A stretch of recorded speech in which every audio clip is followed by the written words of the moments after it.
L'ancien grand rabbin d'Angleterre, le rabbin Jonathan Sacks, Allah Shalom, malheureusement Allah Shalom, une grande personnalité, grande influence sur de nombreuses personnes à travers le monde, juifs comme la ville des non-juifs, avec sa parole, son éloquence et son message. Un jour a été interrogé par Tim Ferriss, où il lui raconte comment il est devenu rabbin et ensuite le grand rabbin, et en lui disant que tout cela a commencé comme jeune étudiant, une rencontre qu'il a eue chez le rabbi, que le rabbi l'a dirigé vers le rabbinat en lui expliquant l'importance et le pouvoir qu'il aura d'influencer de nombreuses personnes, qui a suivi son message, qui a suivi le conseil du rabbi, effectivement est devenu le grand rabbin d'Angleterre. Tim Ferriss de lui poser la question, vous parlez avec tel honneur du rabbi, avec telle révérence. C'est quoi la différence entre un rebbe et un rabbin? Et rabbin Sacks de répondre d'une manière brillante. Il dit, le rebbe, quand il parle même à quelques milliers de personnes, chacun sait, ressent, il est convaincu que le rebbe, lui, parle personnellement et directement. Tandis que quand un rabbin donne un discours, que ce ne soit qu'à 100 personnes, chacun pense qu'il parle à quelqu'un d'autre. C'est quoi l'idée? Et voici, voyons le premier rebbe. Notre premier rebbe, c'est Moshe Rabbeinu. D'ailleurs, Moshe Rabbeinu, notre maître, notre rebbe.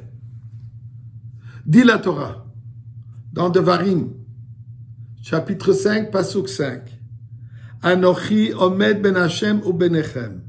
Je me suis tenu, dit Moshe Rabbeinu, entre le Seigneur et vous. Ben et hahi, à ce moment, le moment du don des 10 commandements, le moment du don de la Torah. Le hagid lachem et dvar Hashem, pour partager, pour vous dire la parole de Dieu.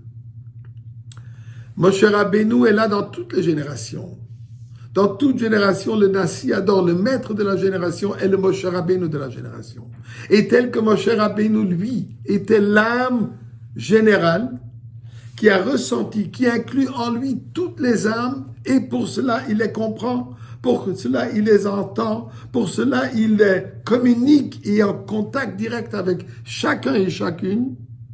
De la même manière, le Rebbe, le tzaddik de la génération, a la même fonction et même responsabilité. D'ailleurs, il y a une histoire extraordinaire avec le grand rabbin, l'ancien grand rabbin de l'armée israélienne, le Rav Gad Navon, juste après la guerre au Liban.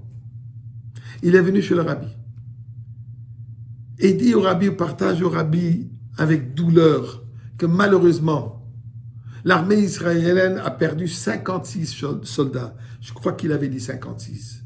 Peut-être je me trompe dans le chiffre exact. Et le rabbi de lui dire un de plus, 57. Il regarde le rabbi et il dit, rabbi, le protocole israélien est que quand il y a un soldat qui tombe, c'est moi le premier qui est censé de recevoir l'information, puisque c'est moi qui dois envoyer un officier pour malheureusement partager cette mauvaise nouvelle avec les membres de la famille. Avant moi, il n'y a personne qui le sait. Même quand je voyage, ils savent où me rejoindre. Comment est-ce que vous pouvez me contredire? Et le rabbin lui dit que malheureusement, durant votre voyage, un soldat blessé, gravement blessé, vient de décéder. Et vous le savez comment? Lui dit le rabbin, puisque chaque âme qui rentre et qui quitte ce monde passe par cette chambre. Le Neshama Klalit, l'âme générale qui ressent, qui connaît, qui attache, s'attache, influence chaque âme. Et bien dans ce jour, le jour de 11e jour de Shevat, que nous fêtons 70 ans depuis que le Rebbe est devenu Rebbe, nous remercions Akadosh Baruch Hu pour nous avoir donné le cadeau qui est le Rebbe. Depuis, il nous encourage à compléter notre mission, la mission du monde, qui a commencé du moment de la création. Passer tous les hauts et les bas de toute l'histoire de 5781 pour arriver aujourd'hui, durant cette pandémie, à la fin de cette trajectoire, à la fin de ce voyage du monde. Qui est quoi? La venue de Mashiach. Eh bien, nous dit le Rabbi, ce que nous devons faire, une mitzvah de plus, une bonne action.